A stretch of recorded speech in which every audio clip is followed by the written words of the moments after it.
calm down. That brownie was not a good idea.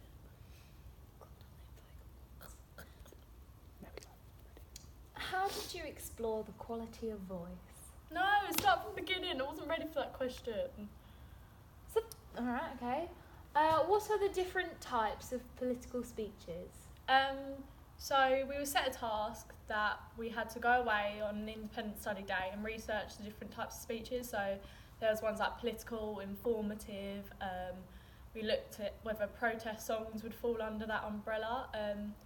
And we collated a load of research, and we all sort of got different types of research. So when we come back in on the Monday, we all shared our information that we found out, which I think was good because it gave us in-depth knowledge on certain things that we might not have researched, whereas other people had. So sharing the knowledge enabled us to all have a collective, more in-depth understanding of the different types of speeches that there are and how we could use them in this week.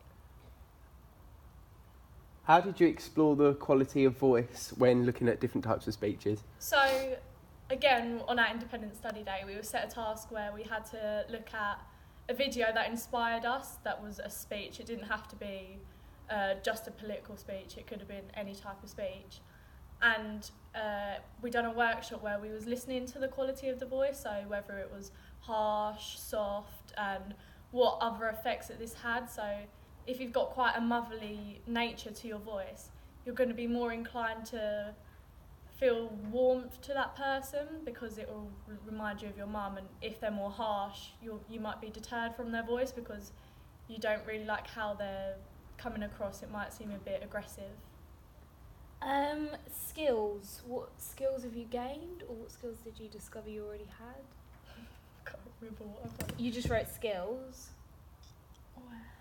Under the Under political quality speeches of voice. umbrella. What skills have you gained from this priority? Second one.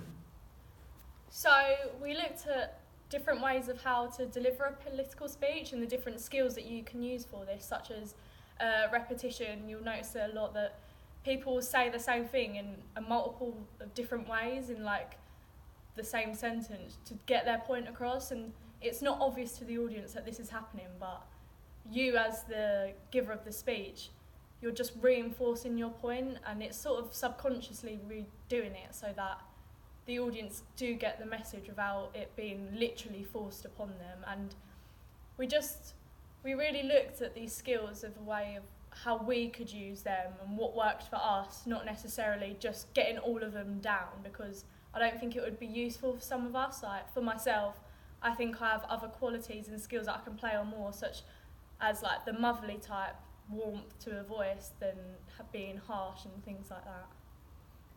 What was your process of writing your political speech? So we got set up, we had to come up with a minute to a minute and a half worth of material just about something that we felt passionate about. And I struggled with this because I feel like although we looked at what defines a political speech, I was still struggling with knowing exactly what I wanted to cover.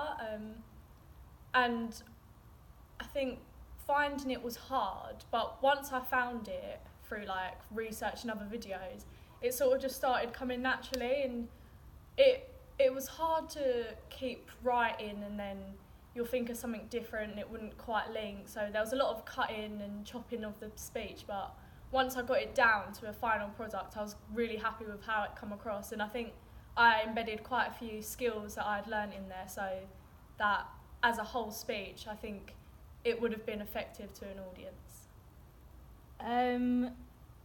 Just says performance gained, so what have you gained from this? So when we were doing our political speeches, when we was performing them, we sort of done like a mock run where Carly broke down everything, and she sort of started us off with how we could analyse everything that we said and how we could change and edit our own work. And when it comes to the actual performance, I think the nerves got the better of me in an essence that the speech didn't go as well as I planned, but I think because I was so passionate about the topic that I eventually chose, and because we'd gone into the depth of so many skills and how we can get our way through a speech, I managed to sort of just develop around the new points that were coming to my head, whereas I wasn't focusing so much in the text that I had written, but it was okay because I knew the skills that it still come under a political speech. Do you want to stop this one and then we'll do the